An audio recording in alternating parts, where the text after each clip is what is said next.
Catholic News Roundup is brought to you in part by PewSitter.com, your online Catholic newspaper for the third millennium, CatholicMediaCoalition.org, in line with the Church, online with the world.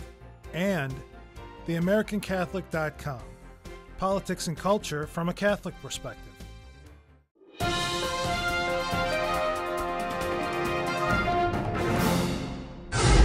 Hello and welcome to today's edition of Catholic News Roundup. I'm Matthew McAuliffe.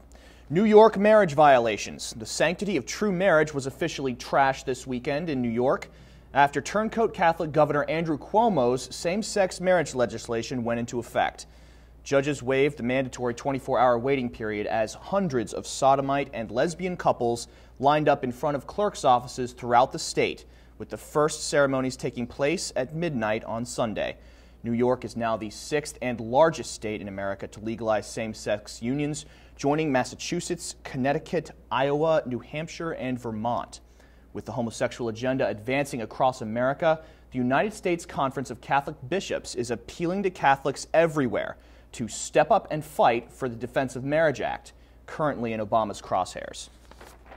And the homosexual juggernaut plows on with Ask and Tell. Obama says the military is ready and has set a date for the termination of Don't Ask, Don't Tell. Pro-abort Catholic Secretary of Defense Leon Panetta is adding homosexuality to his list of unfaithful public endorsements by signing the notice that will repeal the law on September 20th. The new policy will allow homosexuals to actively serve in the military and forbids the physical segregation of gays and lesbians from other soldiers in any way. However, same-sex couples will not be given benefits from the military protected by the Defense of Marriage Act, making it the next target on the homosexual activist hit list. Meanwhile, back in New York, Homosexual Hotel. Now that the lesbian, gay, bisexual, and transgender culture can legally marry in New York State, they're building a gargantuan hotel tailored specifically for their needs, including gay marriage celebrations. The so-called straight-friendly hotel in New York City, dubbed the Out NYC in Hell's Kitchen, will occupy 70,000 square feet and offer 105 rooms starting at $250 a night. The building will also have an 11,000 square foot nightclub and a courtyard wet zone enclosed in a glass atrium. Parkview Developers says their building is meant to be a must-visit for gay tourists and an epicenter of gay culture in the Big Apple. Stay with us. We'll be back in just a few seconds. Catholic News Roundup is brought to you in part by NewOxfordReview.org, the voice of Catholic Orthodoxy, in print and on the web, and RenewAmerica.com, expanding the influence of America's grassroots in the cause of freedom. Homosexual education on hold.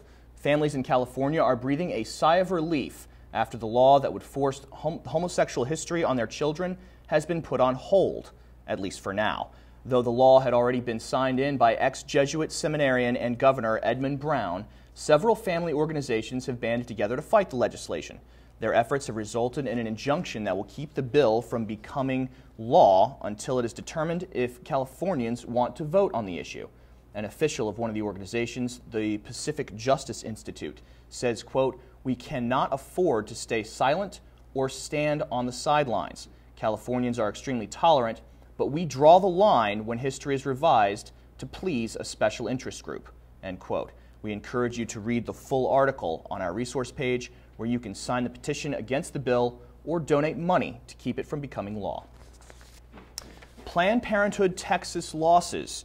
Texas has indeed defunded Planned Parenthood, but while many thought the amount of money lost by the abortion giant amounted to $30 or $40 million, one pro-life group says it is much more than that. The director of Texas Right to Life, Elizabeth Graham, says, quote, "The final version of the state's budget bill and the subsequent agency adjustments yielded $64.2 million reallocated away from the abortion industry," end quote. She identifies this as just a 37% cut of the funding Planned Parenthood gets in Texas. You can read the article on our resource page by clicking the link right outside the screen. I'm Matthew McAuliffe. Thanks for tuning in. Be sure and tune in tomorrow for your daily dose of Catholic News Roundup right here on RealCatholicTV.com. And be sure to check out The Vortex today, where Michael talks about the quiet fight over contraception within the church. Thanks for tuning in. Be sure and tell all your friends about us. And as always, God bless.